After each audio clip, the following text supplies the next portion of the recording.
বিবাহের পরে নয়ন চাতুর্য দেখতে পেল, আর তার স্বামী পরকীয় প্রেমে আসক্ত। একদিকে মাদকাসক্ত, ইয়াবা সেবনকারী, বহুগামী, বহু নারীতে গমন, টেন্ডারবাজি করে, নারী নির্যাতনকারী, ফেসবুকে আসক্তি, তৃণমূল পর্যায়ের আওয়ামী লীগের, যুবলীগের সদস্য, তৃণমূল পর্যায়ের আওয়ামী লীগের রাজনীতির মধ্যে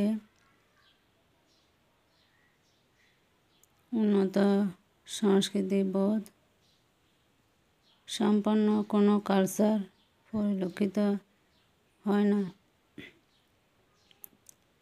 কোনো ধরনের উন্নত আদর্শ তারা লালন করে না। মূল্যবোধ নেই, বিবেকবোধ নেই।